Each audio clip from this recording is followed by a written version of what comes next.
하얀 고통을 당한 자에게 온전한 방법을 전할 소식은 성령이 오셨네.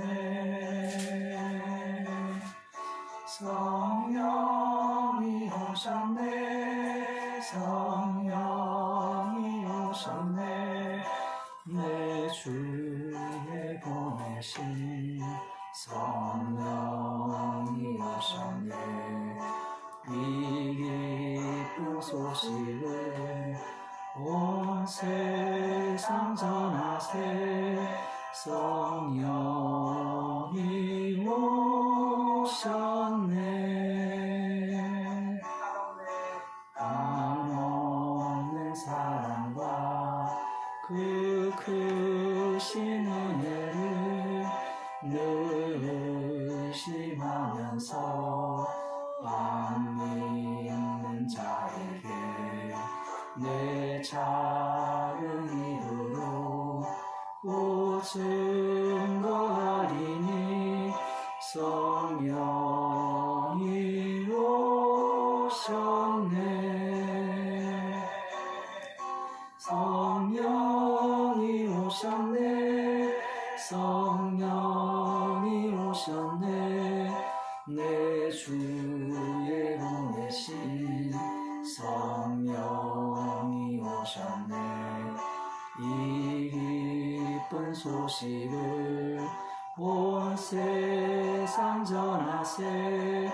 성령이 오셨네.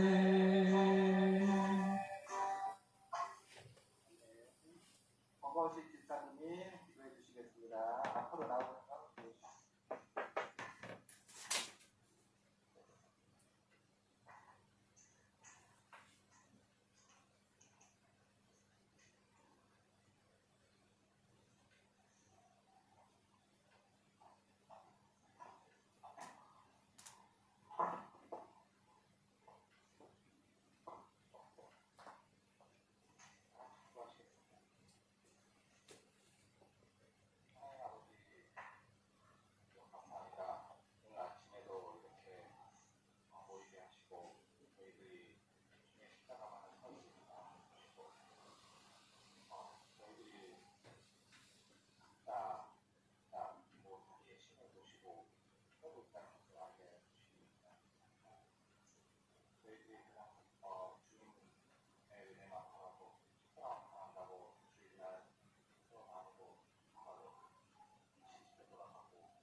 광나루는 마이크 켜놓으세요. 네, 끄지 마시고 같이 찬송가 112장입니다. 찬송가 112장.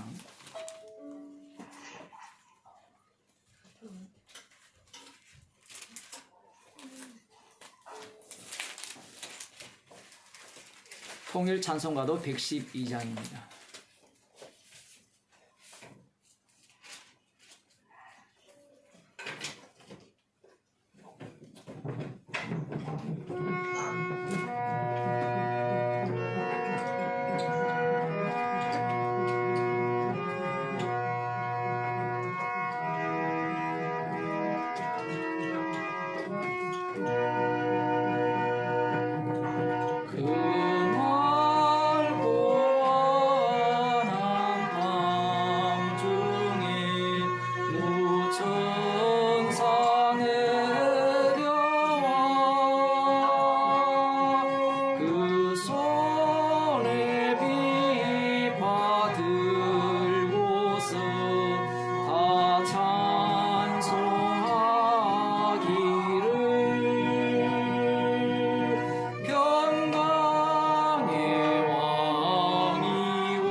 잠언서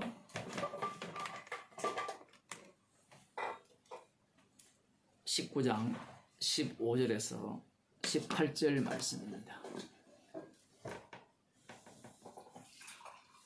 잠언서 19장 15절에서 18절 말씀을 함께 읽도록 하겠습니다.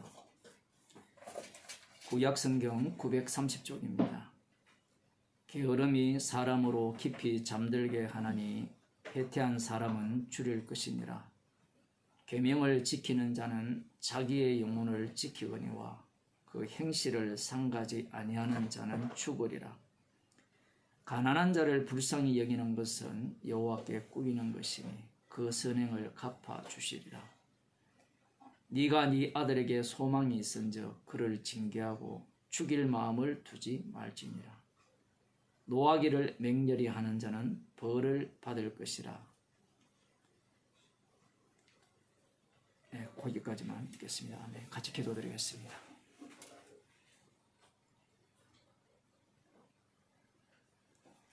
주께서 날마다 저희들을 징계하시고 십자가의 사랑을 깊이 알아가게 하심을 감사드립니다.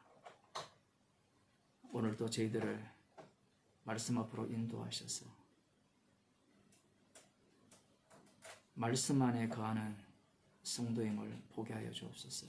예수님 이름으로 기도드리옵나이다. 아멘. 하나님 말씀 사도행전 14장 19절에서 22절 말씀입니다.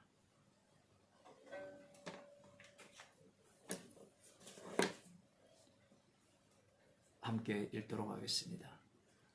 유대인들이 안디옥과 이고니온에서 와서 무리를 초연하여 돌로 바울을 쳐서 죽은 줄로 알고 성 밖에 끌어내치니라. 제자들이 둘러섰을 때에 바울이 일어나 성에 들어갔다가 이튿날 바나바와 함께 더베로 가서 복음을 그 성에서 전하여 많은 사람을 제자로 삼고 루스드라와 이고니온과 안디옥으로 돌아가서 제자들의 마음을 굳게 하여 이 믿음에 가라 권하고 또 우리가 하나님 나라에 들어가려면 많은 환난을 겪어야 할 것이라 하고. 아멘. 주님께서 인도하시는 그 길은 예상치 못한 길입니다. 예상치 못한다는 말은 우리가 말씀을 진짜 잘 안다라고 가정을 하고, 그래서 주의 뜻이 무엇인가라고 분명하다라고 마음속에 확정을 한다 할지라도 말씀에 바탕한 그 인도하심 자체가 내가 기대하는 바가 있기 때문에 주님께서는 그러한 길로 인도하시지 않는다라는 사실입니다. 오늘 본문은 이전에 비시디아 안디옥이나 아니면 이고니온 그곳에서 일어났던 사건과는 사뭇 다르게 진행이 되고 있죠. 비시디아 안디옥에서는 유대인들이 와서 선동을 하고 이 바울과 바나바를 능욕하고 돌로 치려고 할 때 도망쳤습니다.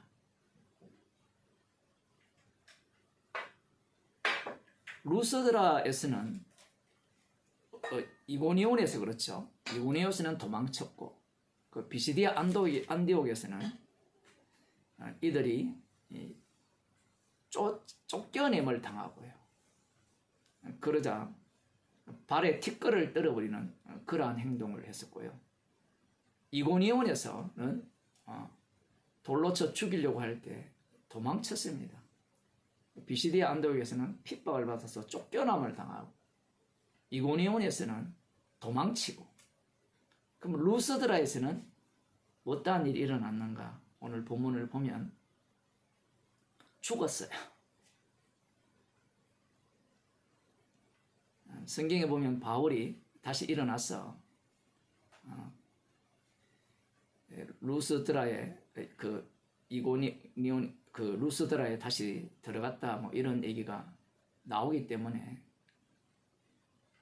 죽지 않았다 이렇게 얘기할 수도 있겠지만 성경은 거기에 대한 내막을 전혀 밝혀주지를 않습니다. 사도 바울을 이 루스드라 사람들과 이 비시디아 안디옥에서 온 사람, 그다음 이고니온에서 온 그 모든 무리들이 힘을 합쳐서 돌을 던져 사도 바울을 쳤을 때 그들은 죽은 줄로 알았다라고 하죠. 그들만 죽은 줄로 알았는가? 나머지 제자들도 바나바도 마찬가지였겠죠. 성경이 죽은 줄로 알고 이렇게 기록하니까 이러한 부분에 대해서 안 죽었을 것이다 이렇게 생각을 할지 모르지만 어쨌든 사도 바울은 죽었습니다.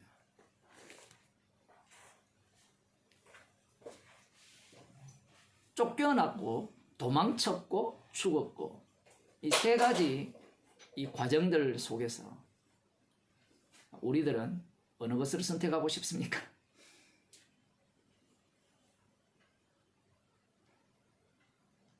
우리들은 쫓겨나는 걸 원하겠죠. 쫓겨나야 내가 자랑할 것이 있을 거예요. 도망치는 것은 부끄럽잖아요.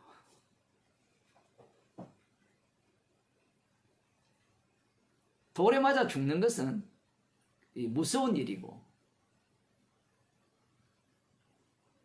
말씀이 우리 가운데 주신 것은 말씀을 우리 가운데 주신 것은 성도들에게 주신 말씀인데 너희들이 선택하라고 주신 말씀은 아닙니다.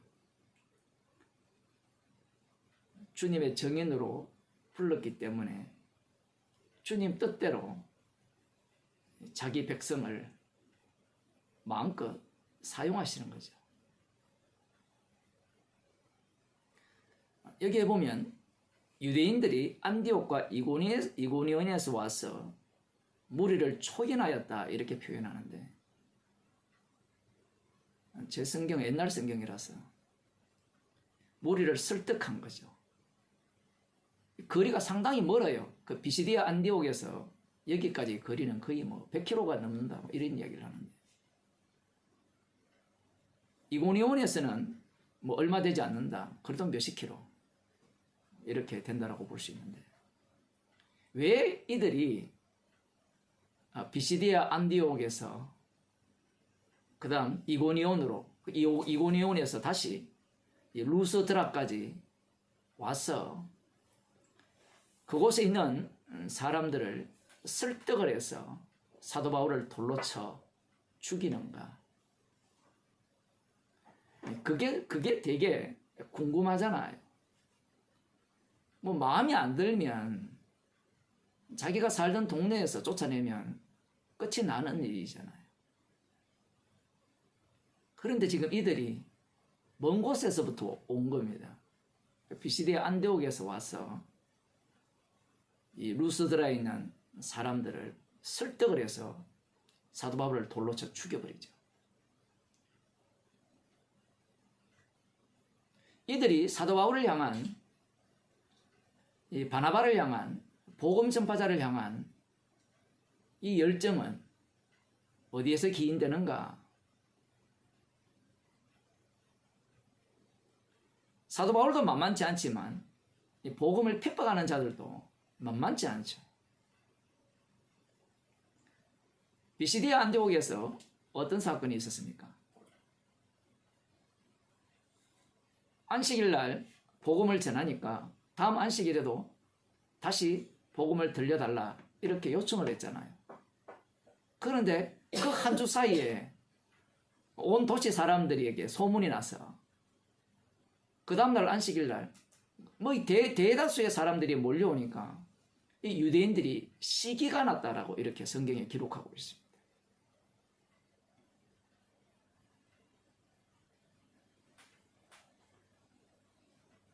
이고니온도 마찬가지죠. 이고니온에서 복음을 전했습니다. 표적과 기사를 통해서 하나님께서 복음을 전하게 할 때 여기에서도 어떤 일이 일어나는가 하면 무리가 둘로 나눠져 버려요. 바울과 바나바를 따르는 무리들이 있고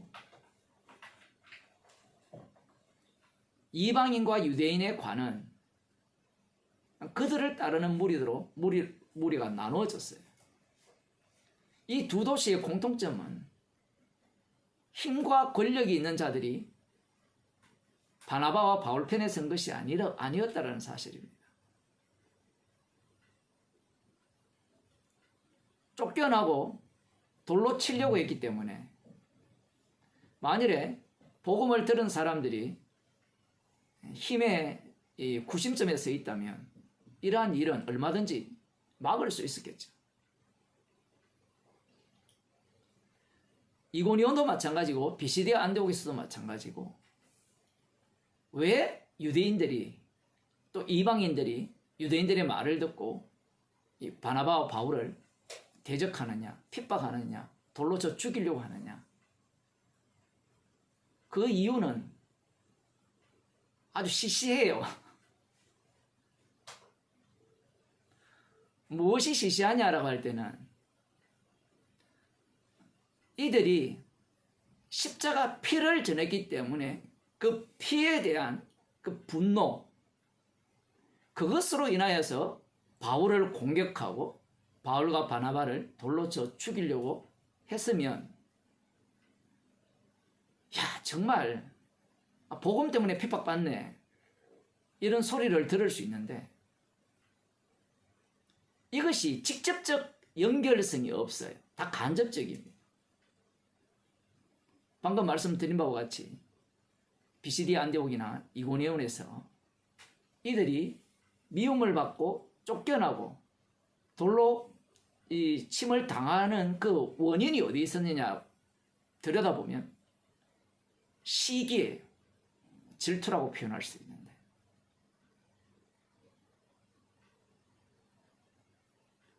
바울과 바나바가 복음을 전할 때 사람들이 따르지 않았다면 그 복음을 듣는 사람들이 없었다면 그 다음날 안식일 모든 성 사람들이 도시에 있는 사람들이 몰려오지 않았다면 관망할 겁니다. 저러다가 망하겠지.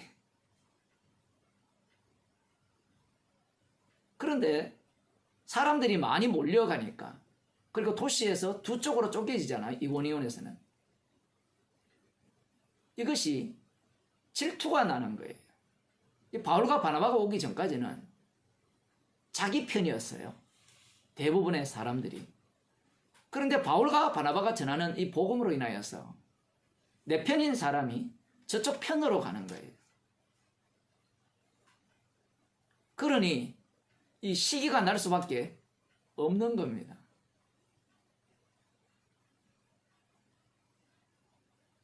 이 시기가 나니까 저들을 제거하고 싶은 거예요.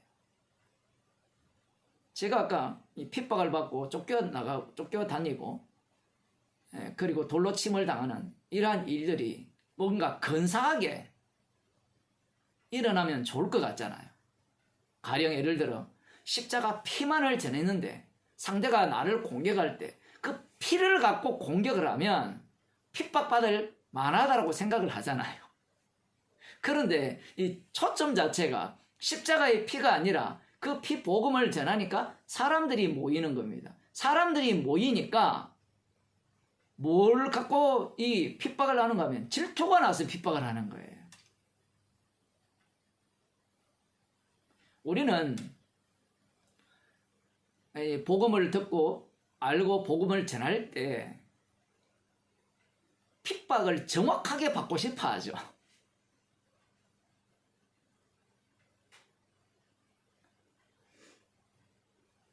미움을 정확하게 받으면 기쁘잖아요. 야, 내가 진짜 복음을 전했기 때문에 미움을 받는다. 사람들이 그런 것을 꿈을 꿉니다. 진짜 이 성령을 받은 사람은 핍박받는다 얘기 아니에요. 죄인인데 무슨 핍박을 받아요.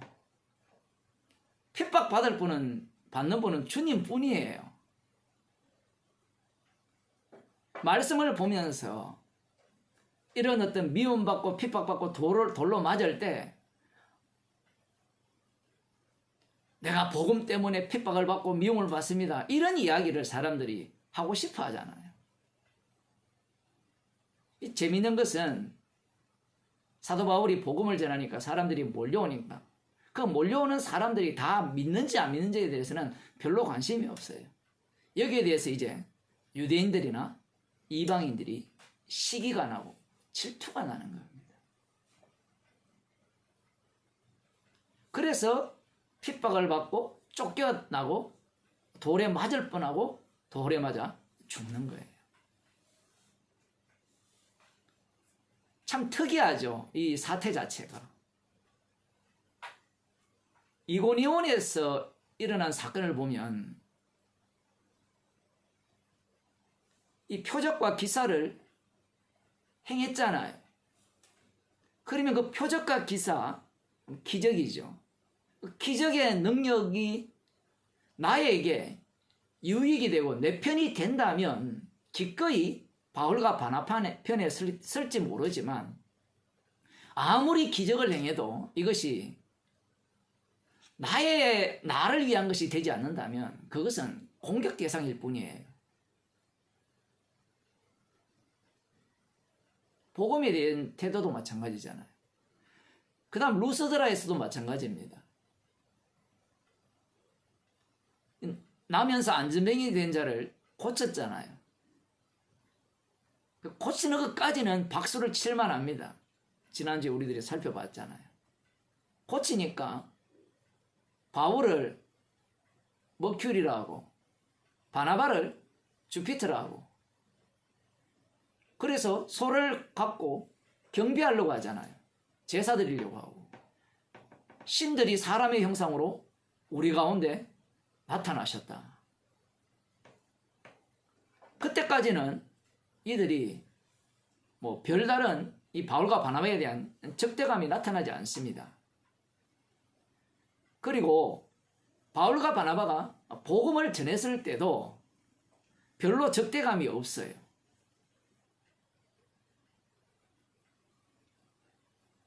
복음을 전할 때 우리들 예상은 전할 때마다 다 적대감이 생기고 분노가 생기고 돌을 들 거다. 이런 망상을 하면 안 돼요. 우리는 온갖 망상을 다 하거든요. 왜 망상이 많아지느냐 할 때는 성경을 너무 많이 읽어서 그래요. 읽지 말라는 게 아니고요. 그러한 망상 속에 사로잡히는데 지금 루스드라에서는 사람들이 복음을 전할 때 적극적으로 반대를 하지 않습니다. 이들은 돌로 쳐 죽일 마음이 눈꼽만큼도 없어요. 복음을 전해보면 그렇게 반응을 하잖아요. 어떤 사람은 강렬하게 저항을 하고 어떤 사람은 그러니라고 하고 어떤 사람은 그냥 아무렇지도 않는 그러한 어떤 반응들이 고스란히 묻어나오는 겁니다. 그런데 그 속에 뭔가 이 촉매 역할을 하는 것들이 확 들어가게 되면 그들의 본심이 확 드러나게 되죠.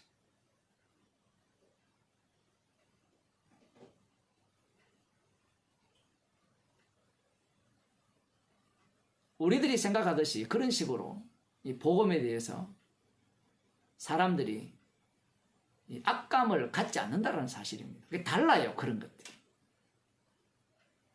그런데 이 비시디아 안디옥과 이고니온에서 온 사람들이 이 루스드라 사람들을 설득했어요. 도대체 뭘로 설득했느냐라고 하는 겁니다. 도대체 무엇으로 설득을 했길래 이들이 돌로 쳐 죽이는데 함께 동참을 하느냐 얘기예요.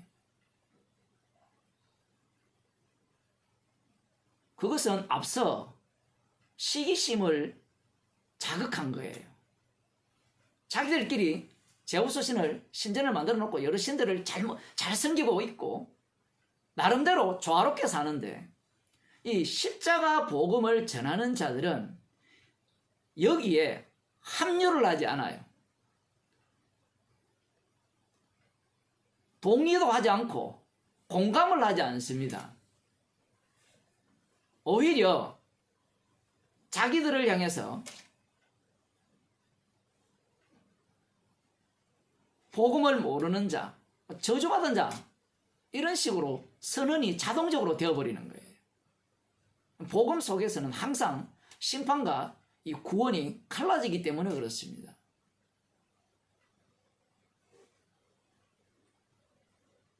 그러한 내막의 복음을 이들이 들었기 때문에 이 바울과 바나바는 결국은 이들이 보기에는 한 무리, 파당, 이단 집단 만드는 그러한 어떤 그 우두머리에 불과하다라는 그러한 이야기예요.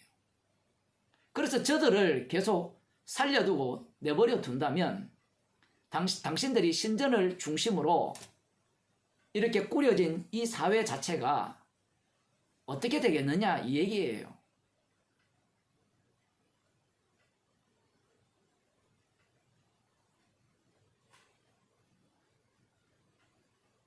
이미 인간들은 자기 가족 중심이고 나 중심이고 자기가 속한 사회 중심이잖아요.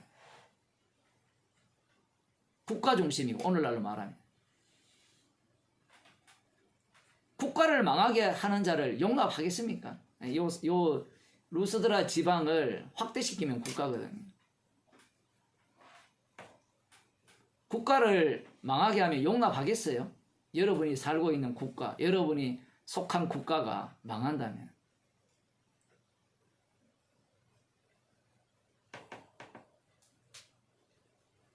대통령 선거를 뭐 3월 달에 한국에서 하잖아. 3월입니까? 하는데. 저 사람이 대통령이 되면 나라 망한다.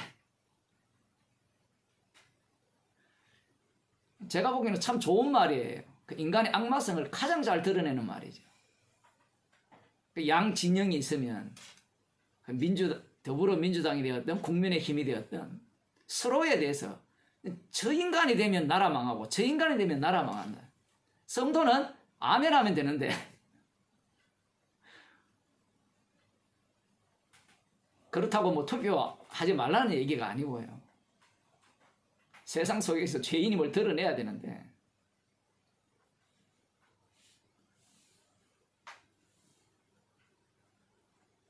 이 유대인들이나 그 이방인들이 이 복음을 보는 그 안목 자체가 관점 자체가 자기들과 라이벌로 본다는 사실이에요. 그러면 이것이 별거 아니냐라고 할 때는 이게 별게 아닌 게 아니에요. 왜 별게 아닌 게 아니냐라고 하면요. 예수님을 유대인들이 죽이고자 할 때 그 죽이고자 하는 그 요인을 들여다보면 이 죽은 나사로로 인하여서 요한복음 11장에 나옵니다. 많은 사람들이 예수님을 따르고 믿게 되니까 위기감을 느낍니다. 거기에서는 민족을 위해서라고 이렇게 대의 명분을 내세우지만 달리 표현하면요. 시기와 질투예요. 헤로드 왕이 예수님께서 왕으로 이 땅에 오셨다고 할 때 왜 제거하려고 할까요? 내가 왕인데 이거는 이방 저 멀리 동방에서 온 박사들이 하는 말이 유대인의 왕이 어딨냐라고 하면 이 마음 자체가 비교 대상이 생기면 시기와 질투가 나오지 않을 수 없는 겁니다. 그러니 제거해야 되죠. 이것이 그냥 시기냐라고 할 때는 그렇지 않습니다. 인간은 이미 선악과를 먹었기 때문에 자신이 하나님과 같이 되었어요. 하나님과 같이 되었기 때문에 자기 자신을 어떤 자로 간주하느냐라고 할 때는 자기 자신이 주예요. 주. 제가 니체 이야기를 했지만 자기가 심판조도 되고 자기가 창조주가 되는 거예요. 진화론을 주장하는 자들 보세요. 지가 창조하고 지가 다 심판을 다 해요. 과학하는 자들이 다 그렇죠.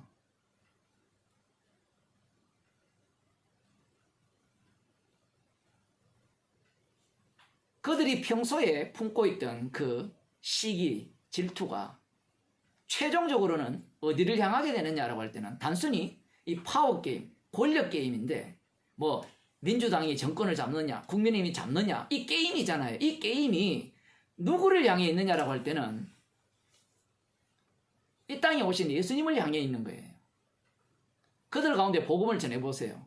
둘이 힘을 합쳐서 공격해버립니다. 이 시기의 마지막 자리는 십자가신 주님이에요. 하나님은 아닙니다. 하나님은 얼마든지 나와 한편 먹을 수 있는 분이라고 이미 유대인들이 다 그것을 보여주었거든요. 십자가 지신 분이 주님이 되어버리면 나는 뭐가 되느냐 이 이야기예요. 나는 죄인이잖아요. 죄인은 지옥불에 들어가는 게 당연한데 이것을 누가 이게 기쁨으로 받을 수 있느냐라는 겁니다.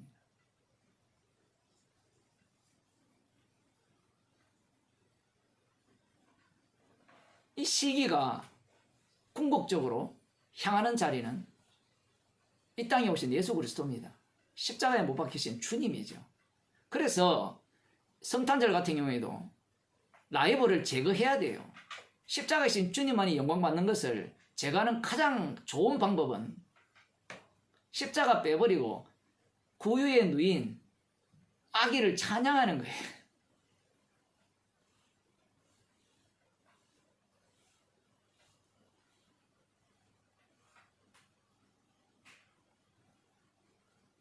이 분노, 우리가 보기에는 단순히 경쟁 관계 같잖아요. 육적으로도 얼마든지 이러한 일이 일어나잖아요. 그죠? 어느 편이 더 많이 모일 때 반대편에 있는 사람이 시기나는 것은 당연하잖아요. 안 그래요? 똑같은 그 일을 할 때 저쪽 집이 장사가 잘 되고 내 집이 장사가 안 되면 시기 나요, 안 나요? 우리 성도님들은 워낙 착한 분이라서 안 나는 분도 계시겠지만 빨리 망했으면 좋겠다고 하는 분도 계시겠지만 이 시기라는 것은요, 시기나는 조건을 주님이 만들어요. 근데 제가 늘 성경 말씀을 인용할 때 구약 이스라엘 백성들을 많이 언급하지만 광야 이스라엘 백성들을 보게 되면 그들이 원망할 장소를 주님이 딱 조성합니다. 환경을. 이 말씀에서 어떤 인간도 빠져나가지 못해요. 나중에는요, 바울과 바나바가 경쟁을 하잖아요. 성경에는 나오지 않지만 그걸 침묵으로 이렇게 말하는 이유는 이미 사복음서에서 제자들이 이미 다 다투었거든요. 네가 잘났나 내가 잘났나.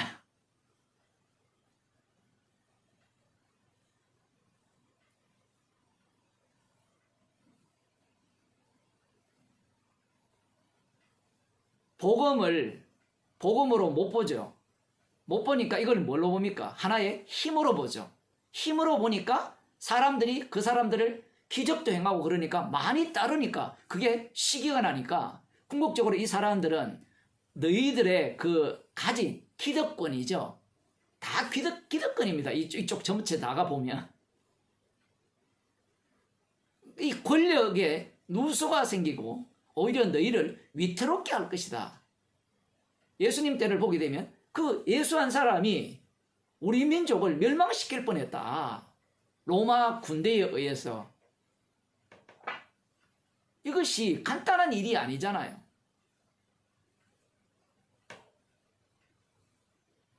자기들이 갖고 있는 안정된 그 현장을 이들이 무너뜨리니까 이들의 눈에는 무엇밖에 안 보입니까? 육적 세계밖에 안 보이죠. 영적 세계가 안 보이잖아요. 그러니까 이들은 시기가 나는 겁니다. 그러니까 바울을 죽여야 되는 거예요.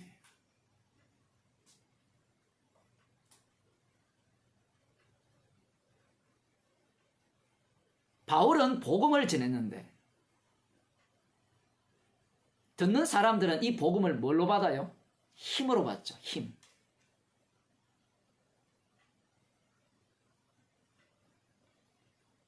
교회를 크게 하려고 하는 이유가 뭐예요? 복음을 뭘로 이해하는 겁니까? 힘으로 이해하죠. 사람의 숫자로 이해하고. 그게 기독교 역사거든요.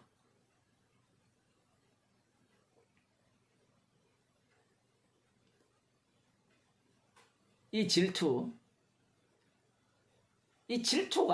누구를 죽이느냐라고 할 때는 이 땅에 오신 하나님의 아들을 죽이는 겁니다. 사무엘상 18장을 한번 보겠습니다. 사무엘상 18장을 보면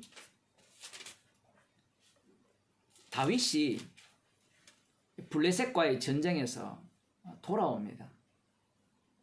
성경에는 그렇게 기록되면서 아주 재미있게 표현을 하는데 18장 6절을 보면요. 무리가 돌아올 때 곧 다윗이 블레셋 사람을 죽이고 돌아올 때에, 표현이 재밌죠. 다윗이 블레셋 사람을 죽이고 돌아올 때에, 이 기록을 이렇게 하는 겁니다. 그 다음 보면 여인들이 이스라엘 모든 성에서 나와서 노래하며 춤추며 소고와 경세를 가지고, 앞부분에 말씀이 하면 누구를 환영해야 되죠? 다윗이 블레셋 사람을 죽이고 돌아올 때라고 했으니까 다윗을 환영해야 되잖아요. 그런데 거기에 보면 왕 사울을 환영하는데 이렇게 나오죠. 이 기록 자체를 정말 주님께서 절묘하게 해놓으신 겁니다. 우리 조 집사님 막 웃으시는데, 다윗이 블레셋 사람들을 이렇게 죽이고 돌아오면 온 이스라엘 여인들은 원래 이렇게 환영하는 부대니까 이스라엘 모든 성에서 여자들이 다 나옵니다. 소고와 악기란 악기를 다 동원하죠. 다 동원해서 누구를 환영하는가 하면요, 다윗을 환영하는 게 아니라 사울 왕을 환영해요. 왜 그럴까요? 이미 사무엘상 8장에 보면 이들이 원한 왕이 사울 왕이었잖아요.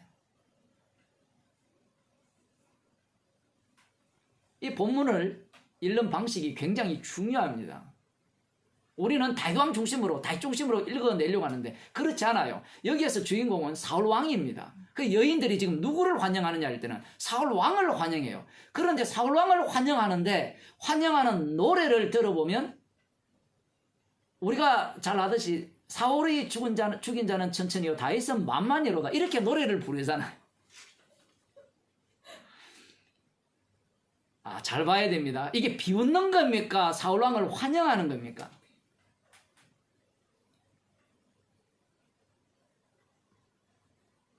아마 대부분의 사람들은 이미 이 말씀에 대해서 의식화가 되어 있기 때문에 비웃는 거다 이렇게 생각을 해요. 그 수준이 딱 누구 수준이죠? 사울 왕 수준입니다. 반전이죠.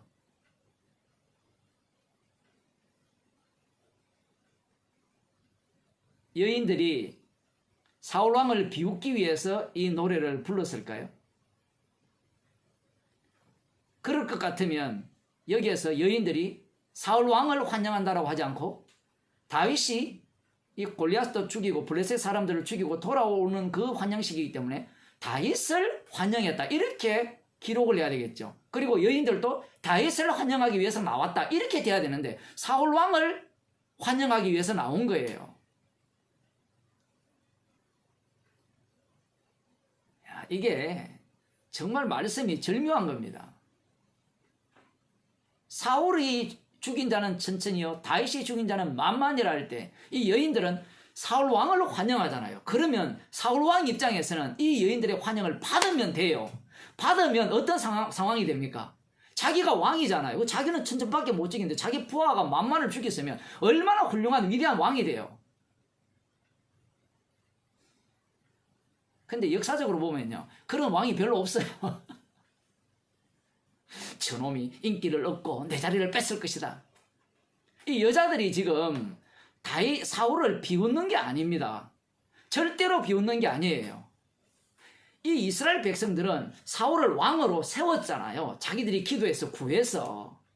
그러니 다윗이 비록 블레셋과 싸워서 이겼지만 비록 앞서서 하나님께서 사울 왕은 버리고 그 기름을 사무엘 선지자를 통해서 기름을 부어서 이 하나님이 기뻐하시는 자를 다윗으로 세웠지만 여전히 왕은 누굽니까? 왕권을 누가 갖고 있어요? 사울이 갖고 있잖아요.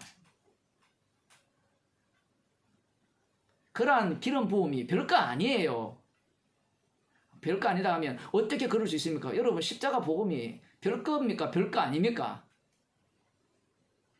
성도에게는 굉장히 귀중하고 이것은 양보할 수 없는 복음이지만 그렇지 않는 자에게는 아무것도 아니에요. 복음이라는 것이 성도에게는 세상을 다 주어도 내 목숨을 내어놓아도 바꿀 수 없는 복음이지만 그렇지 않는 자에게는 아무것도 아니잖아요. 지금 사울왕이 자기들 가운데 있는데 다윗이 싸움을 잘한다. 다윗 같은 그 장군들을 한 10명을 거느린다면 얼마나 사울왕이 폼이 나겠습니까? 그런데 이 여인들의 노래 소리가 사울 왕에게는 어떻게 들리는가? 우리처럼 딱 들린 거예요. 그러니까 우리가 사울이에요. 그렇게 들렸다라는 자체가. 왜 그렇게 들리느냐 할 때는 자기가 왕이기 때문에 그래요. 이스라엘의 왕은 여호와 하나님이에요. 참 재미있죠? 이게 수천 년 전의 얘기인데 오늘을 사는 우리들과 사울왕이 하나도 안 달라요. 성경을 읽을 때.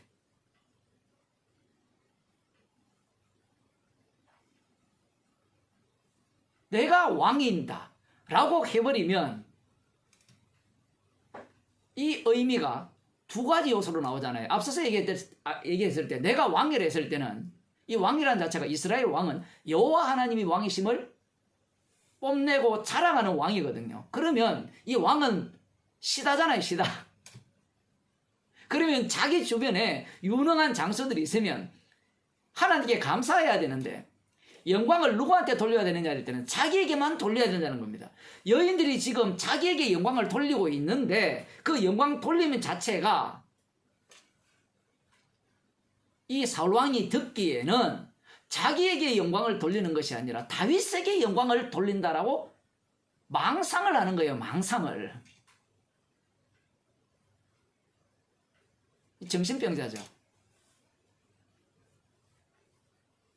그런데 이 땅에 사는 사람들 중에 이러한 노래를 듣고 불쾌하지 않을 사람 있나요? 예? 있어요. 옆집은 잘 되는데 우리 집은 안 된다.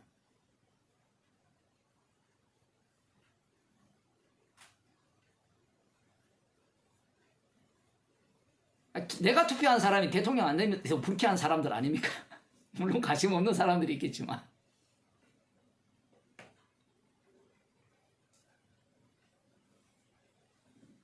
사울이 이 말에 불쾌하여 심히 노하여. 사울이 정신병자거든요. 왔다 갔다 합니다. 심히 노하죠. 우리가 그래요. 성령이 빠져버리면요, 우리는 정신병자입니다.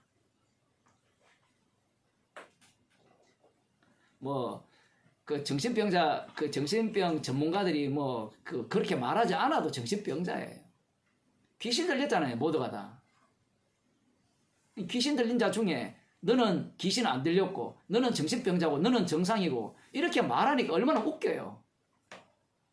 예수님이 그라사인 지방에서 이 귀신 들린 자를 쫓아내니까 정신이 온전한 자들이 예수님을 거부하고 쫓아내버리잖아요.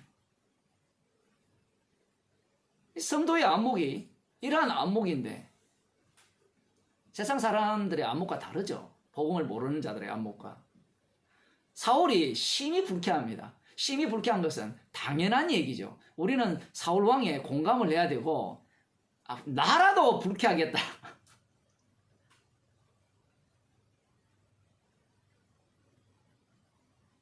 복음을 전하는데 옆에 다른 목사님이 복음을 전해서 사람들이 저쪽으로 다 가요. 불쾌할까요? 안 할까요? 나는 목사가 아니라서 불쾌 안 한다고 하겠지만 불쾌하게 한번 만들어 볼까요? 장로님 옆에 새로운 장로님을 한 분 세워가지고 이 장로님이 교회 봉사를 더 잘합니다 라고 한번 하고 집사님 옆에 또 집사님을 세워서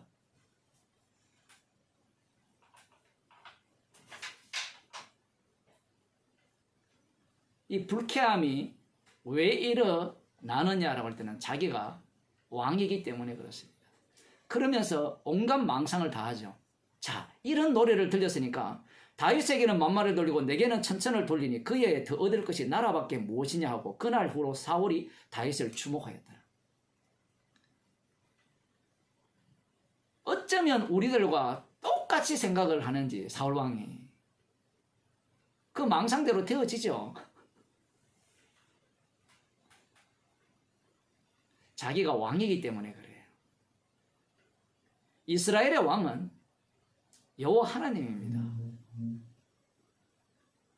그러하다면 자기를 왕으로 세웠다는 것은 나는 왕이 아님을 보여줘야 되는데 진짜 왕이 아님을 이런 식으로 보여줘요. 엉터리 왕이라는 것은.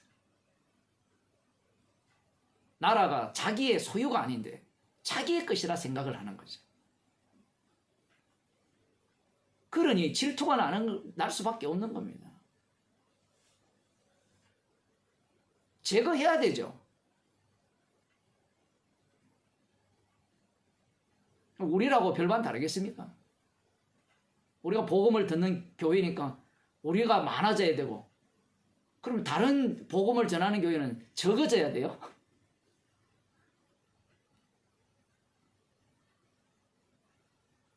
여기에서 우리가 다 못 벗어납니다. 그럼 어쩌란 말이냐? 그러니까 우리가 십자가만을 전하는 거예요. 십자가를 자랑하고.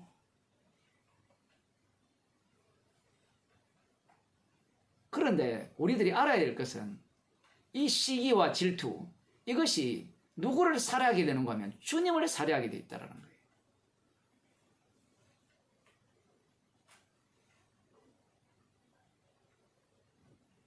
주님은 반드시 이러한 상황을 유발을 합니다. 유발을 해서 살해하는 자와 살해당하는 자를 만들어내세요. 창세기 4장에 보면 에덴 동산에서 쫓겨났죠. 쫓겨난 이후에 이 가인과 아벨이 태어났는데 어느 날 이 가인은 농사 짓는 자였으니까 그 곡식의 소산을 농산물을 하나님께 제사 드렸고 아벨은 양치는 자였으니까 양과 그 기름으로 제사를 드렸어요. 놀랍게도 하나님께서 받으신 것은 아벨과 그 제물이었다라는 사실이에요. 여기에는 인간의 정성이 들어갈 수가 없습니다. 히브리서에 보면 믿음으로 아벨은 가인보다 나은 제사를 드렸다 했을 때 믿음은 실체가 인간에게는 보여지지 않아요. 믿음으로 드렸다는 것은 인간이 행한 어떤 행위도 하나님이 받으실 만한 자격 요건이 안 된다라는 얘기예요. 믿음으로 이 피 흘리고 기름을 드렸으니까 받았다라는 식의 해석은 엉터리입니다. 나중에 제사제도에 가면 하나님께서 피와 기름으로 구별해서 하나님께 제사를 드리니까 죄가 용서된다 했을 때 유대인들의 그 문제가 뭔가 하면 그것이 죄를 용서한다라고 생각하는 거예요. 죄 용서는 하나님의 아들의 죽으심에서 옵니다. 인간의 어떤 행위로도 오지 않아요. 가인이 착각한 게 그거였거든요. 아니 나도 정성을 다했고 나도 나름대로 하나님 앞에 최선의 것을 드렸는데 왜 안 받느냐 얘기예요. 아벨과 그 제물을 받으니까 기분 나빠요. 이 분노가 차올라가지고 안색이 바뀌어버립니다. 안색이 바뀌는 이유는 간단하죠. 비교당하잖아요. 비교를 하는데 어떨 때 안색이 바뀌어요? 나 아무것도 안 했어요. 제사 드릴 때 저기 맛있는 것은 내가 다 챙겨 먹고 찌끄레기 알죠? 남은 찌꺼기 남은 그걸 하나님께 드려서 안 받았다면 기분 나쁠 게 하나도 없어요.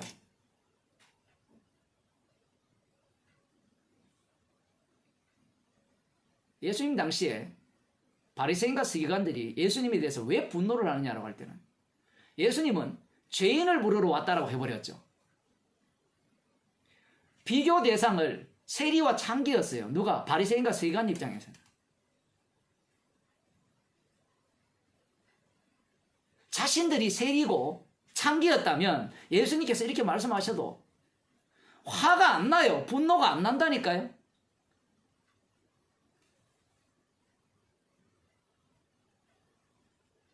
예수님이 약속된 메시아라면 자기들과 한 편을 먹어야 되는데 세리와 창기, 죄인과 한 편을 먹고 있는 거예요. 기분 나쁘죠? 가인이 아벨과 그 제물을 받으시고 자기와 그 제물은 안 받으니까 화가 나는 겁니다. 되게 기분 나쁘죠? 비교당하니까. 그러니까 어떻게 합니까? 하나님은 죽일 수 없으니까. 하나님께서 죄의 소원은 네게 있지만 너는 죄를 다스리라 이렇게 말씀을 하셔도요. 인간의 악마성은요. 말씀을 무시해버립니다. 짓밟아버리죠. 이게 구약이라면 신약은 예수님 당시에는 말씀을 짓밟는 게 아니라 말씀을 지켜서 예수님을 죽여버립니다. 이 시기심이 궁극적으로 어디를 향하냐라고 할 때는 주님을 향하고 있다라는 사실이에요. 선악과를 따먹은 인간은 자기가 이미 추의 자리에 올라갔습니다. 그래서 마태복음 4장에 보면 마귀가 예수님을 시험할 때 마지막에 뭐라 합니까? 천하 만국의 건세와 영광을 보여주면서 네가 나에게 절하면 이 모든 것을 주겠다라고 하죠. 정말 재미있는 표현이잖아요. 예수님을, 하나님의 아들을 나에게 굴복시키고 내가 그 하나님 아들 위에 올라가겠다라는 게 지금 마귀의 생각입니다. 그 마귀의 생각이 누구의 생각이죠? 그 당시 유대인들의 생각이고요. 온 인류, 인간들의 생각입니다. 자기 자신이 어디까지 올라가야 돼요? 주의 자리까지 올라가야 되는 겁니다. 그래서 예수님이 자기를 증거하잖아요. 자기의 살과 피를 소개하고 있습니다. 그런데 인간들이 만만치 않잖아요. 율법을 알고 율법대로 살아가는데 내가 지금 하나님과 맞짱 뜨고 있는데 이 예수라는 인간이 와서 자신들을 향해서 너희 아비는 마귀라고 이렇게 말씀을 하실 때 그걸 참을 인간이었죠.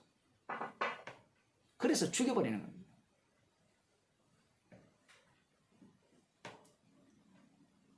그러면서 자신들이 어느 자리에 올라가 버려요? 이 땅에 오신 하나님의 아들을 죽였으니까, 참 하나님을 죽였으니까 자기들이 주의 자리에 올라간 겁니다.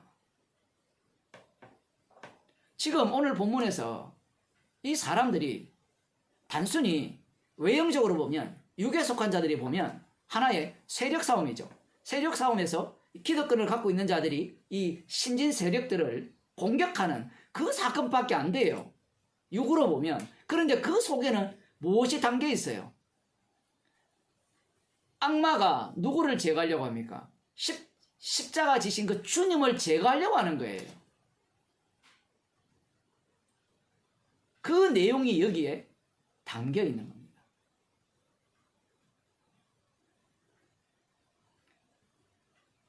복음이라는 것이 우리가 생각하기에 오롯이 복음만 전했기 때문에 핍박을 받고 미움을 받는 것이 아니라는 사실이에요. 그 복음을 전할 때 딸려가는 모든 요소들이 복음과 엮여 있어요.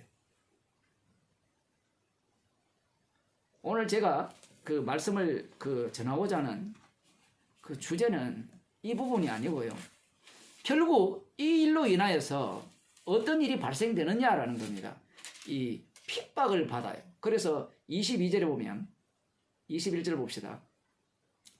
바울이 돌에 맞아 이제 죽었다고 생각하니까 사람들이 돌아갔죠. 그런데 제자들이 둘러서 보니까 주님이 죽은 자를 다시 살렸는지 안 그러면 죽음까지 갔다가 왔는지는 성경에 없으니까 그거는 우리가 알 바 아니고 일어났어요. 일어나서 다시 성 안으로 들어갑니다. 어떻게 들어갔을까요? 몰래 들어갔겠죠. 몰래 숨어서 들어갔겠죠. 제자들이 둘러섰을 때 바울이 일어나 성에 들어갔다가 이튿날 바나바와 함께 더베로 가서 복음을 그 성에서 전하여 많은 사람을 제자로 삼고, 이 더베에서 어느 정도 머물는지 모르지만 돌에 맞았으니까 이 몸이 온전했을까요? 한번 상상해 보세요. 돌에 맞아 어떻게 터졌으니까 그런 사람이 복음을 전하면 복음이 먹히겠어요? 이게 안 먹힌다는 게 우리의 상식이고, 반대로 기적을 행해도 안 먹혔잖아요. 이렇게 해도 안 먹히고 저렇게 해도 안 먹혀요, 복음이라는 자체가. 왜냐하면 주님의 십자가의 능력으로 십자가에서 이미 다 끝냈기 때문에 그 완성품만이 드러나는 자리가 복음이 전파되는 자리예요. 영생 주시기로 작정된 자만 믿게 되는 겁니다. 놀랍게도 이 더베에서는 많은 사람을 제자로 삼았다는 거예요. 참 특이하잖아요. 돌에 맞아 죽은 그곳에서, 여기에도 물론 뭐 믿는 자들이 있겠지만 많은 사람들이 믿어졌다라고 하면 참 좋을 건데, 이쪽에서 죽고 다른 쪽에서 오히려 많은 사람을 제자로 삼는, 도무지 갈피를 잡을 수 없는 주님의 일이라는 겁니다. 자, 그러면 어떻게 이렇게 이 사람들이 많은 사람들을 제자로 삼게 되었는가? 어떻게 이들이 믿음 가운데로 나오게 되었는가? 그것은 십자가 사건 때문에 그래요. 구원은 십자가가 없으면 구원이 안 돼요. 그래서 사도 바울이 이 루스드라와 이고니온과 안디옥으로 돌아가서 다시 왔던 길로 돌아가죠. 루스드라 피해서 갔겠죠. 거기에 가고 그 다음 이제 이고니온, 다시 비시디아 안디옥으로 이렇게 돌아가면서 제자들의 마음을 굳게 하였다라고 하죠. 뭐 루스드라에서는 남에서 안전명이 된 자를 중심으로 해서 제자들이 몇 명이 있을 수도 있겠죠. 그 숫자가 뭐 한 명인지 몇 명인지는 알 수가 없습니다. 성경에 지금 기록되어 있지 않기 때문에 여기에서는. 그러면서 제자들의 마음을 굳게 했다라는 거죠. 어떻게 굳게 했는가? 이 믿음에 가하여 권하고, 이 믿음에 가하라 권하고. 이 믿음이 뭐예요? 나의 믿음이 아니죠. 십자가에서 완성하신 믿음입니다. 그러면 난 믿습니다, 이렇게 하면 되겠네요가 아니고, 그 믿음에 거하는 그 실제적인 그 현장은 어떻게 되느냐라고 하면, 또 우리가 하나님 나라에 들어가려면 많은 환난을 겪어야 할 것이라. 믿음에 거한다는 것과 하나님 나라에 들어가려면 많은 환난을 겪어야 된다는 이 얘기가 같은 이야기예요. 같은 이야기. 믿음에 거한다는 것은 십자가의 다 이루심이 우리 속에 들어와 버렸잖아요. 들어왔기 때문에 이 몸 자체가 십자가 사건의 완료성을 보여주는 현장이 되어버립니다.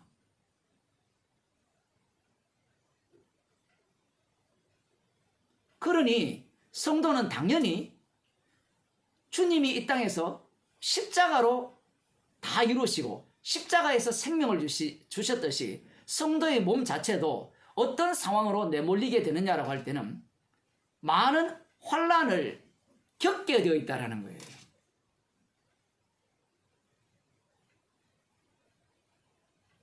연속적으로 쫓겨나고 돌로 쳐 죽임을 당할 뻔하고 돌로 쳐 죽임을 당하고, 이 내용 전체가 무엇과 관련되어 있느냐라고 할 때는 복음이라는 것이 십자가 없는 복음이 없다라는 얘기입니다.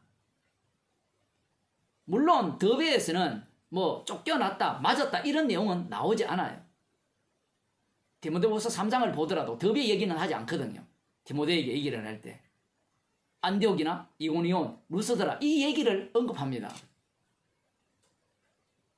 그럼 더베에 있는 사람들은 어떻게 구원을 얻었느냐 할 때는 바울이 죽었잖아요. 이것이 고린도후서에 나오는 우리 죽을 육체에 예수의 생명을 드러나기 위한 방편은 날마다 우리가 죽음에 넘겨오는 방법 그 외에는 없다라는 얘기입니다.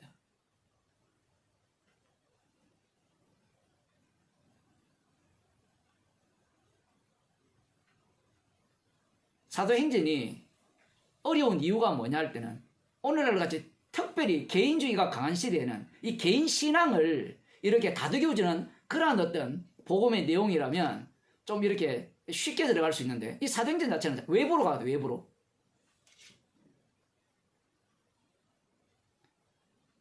내부에서 일어나는 환란이나 어려움은요 다 자기 혼자 겪을 수가 있어요. 그런데 사람이 모이고 또 사람과의 관계 속에서 일어나는 일들은요 이것은 만만치 않습니다.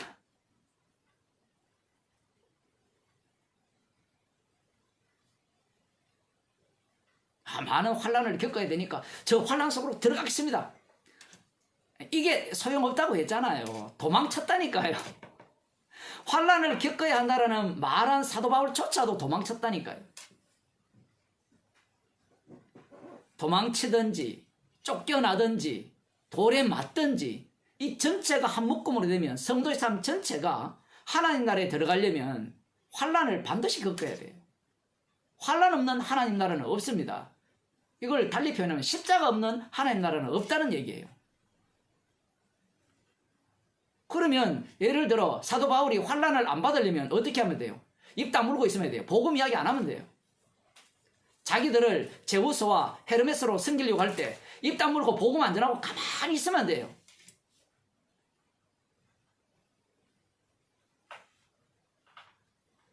아니면 복음을 전하는데 사람들이 막 칭송을 할 때 십자가 복음 안 전하면 돼요.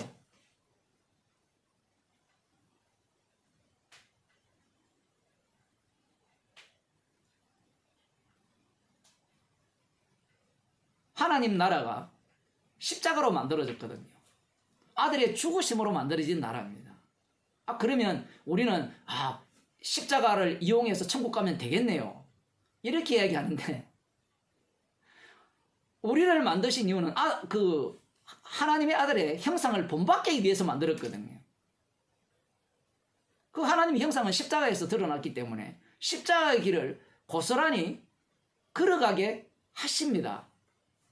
그 자체가 하나님 나라에 들어간 자의 모습이에요. 물론 여기에서는 들어가려면 환란도 겪어야 되겠다라는 그 미래형으로 이야기하지만 이 자체가 환란을 겪는 자체가 로마서 8장에 하면 그리스도의 사랑에서 끊을 수 없다라는 이야기를 하기 위한 환란이잖아요. 이 환란이 겪으면 천국 간다. 이거 다 지옥 갑니다. 그 핍박을 가할 때 일제시대도 그랬고 사람들이 예수 믿으면 죽인다 6.25 때도 그랬잖아요. 전쟁이 일어났을 때 그거 견딘다고 천국 갈 것 같으면 예수님 십자가 지실 이유가 없어요. 주께서 인도하심을 따라서 그 십자가 사건 속으로 합류당한 자는요 이걸 견뎌야 천국 간다 이렇게 얘기하지 않고요. 이거 견뎌도 내가 여기에 총에 맞아 죽어도 이것은 천국 갈 이유가 못 됩니다라고 이야기를 하는 거예요. 왜냐하면 구원이 아들의 죽으심에서 이미 끝나버렸잖아요. 우리가 무엇을 지키고 낸다고 그렇게 구원이 이루어지는 건 아니에요.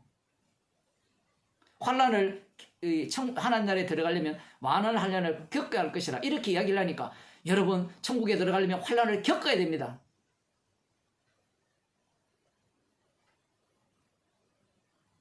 그 얘기도 엉터리고요. 반대로 천국에 이미 십자가로 들어갔기 때문에 우리는 환란 안 받아도 됩니다. 이것도 엉터리고요. 왜냐하면 성경을 해석할 때 십자가 중심으로 해석을 해야 되는데 자기 구원 중심으로 해석하니까 그런 식으로 해석을 해내는 거예요. 구원파가 인기 있는 이유가 그거거든요. 환란은 주님이 다 당하고 지금 내가 당하는 환란은 나 복받기 위한 환란이에요. 디모데후서 3장을 한번 보겠습니다. 이 부분을 보고 마치도록 하겠습니다. 3장 10절입니다.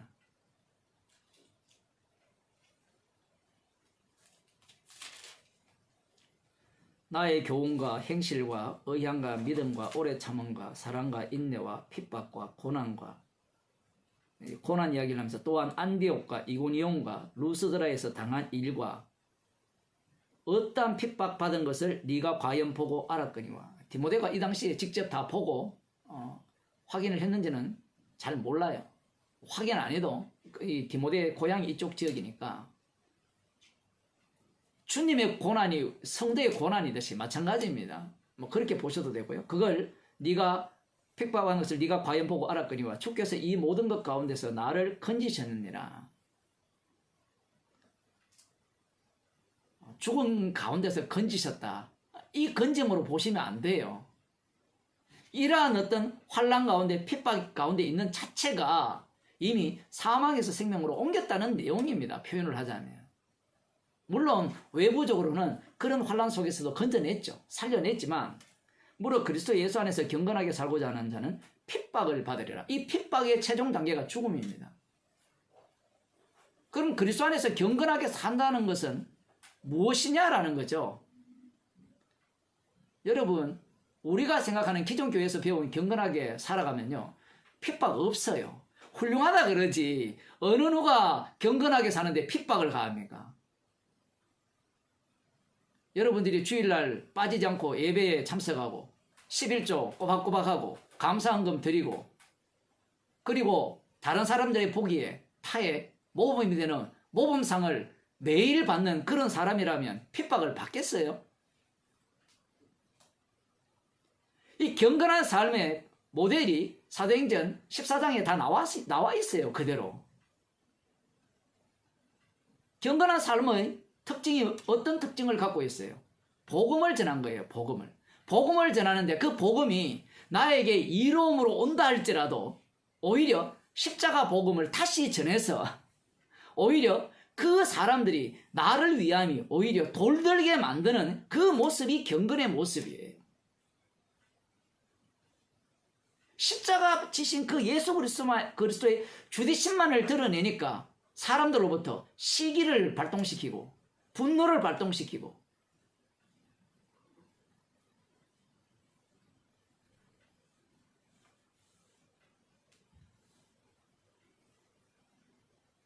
또 이렇게 이야기하면 경건하게 살고자 하는 핍박을 받으리라 하니까 경건하게 살고자 하는 핍박을 받으니까 또 이 속에 들어가야 되겠다. 말씀은요, 사도 바울을 통해서 하시는 말씀이지만 주님의 말씀이거든요. 주님께서 이 말씀 속으로 우리를 집어넣어 버립니다. 성도의 몸 자체가 말씀 안에 있는 몸이기 때문에 그래요.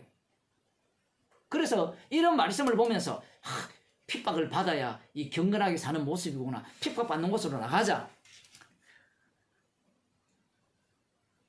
그렇게 받은 사람들은요, 자기 자랑을 해요. 교인들이 간증을 많이 하잖아요. 여러분들도 간증할 게 되게 많잖아요.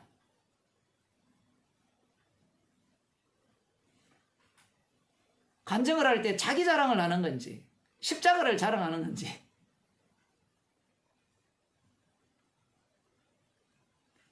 나름대로 나는 경건하게 살았습니다. 나는 진짜 복음을 전했기 때문에 너무나 힘들고 어려웠습니다. 수상합니다. 이런 사람들.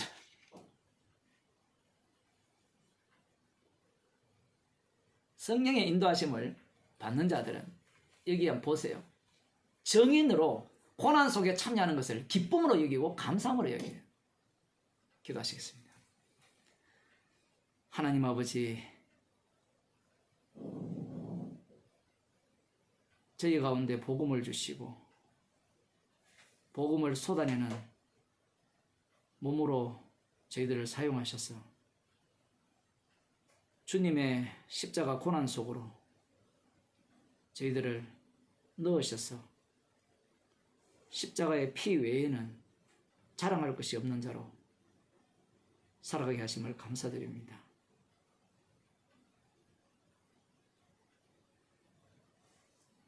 시기하는 자요, 시기당하는 자요. 그래서 자랑할 것은 십자가밖에 없는 주의 백성으로 살게 하여 주옵소서. 주 예수 그리스도의 은혜와 하나님 아버지의 크신 사랑과 성령의 교통하심이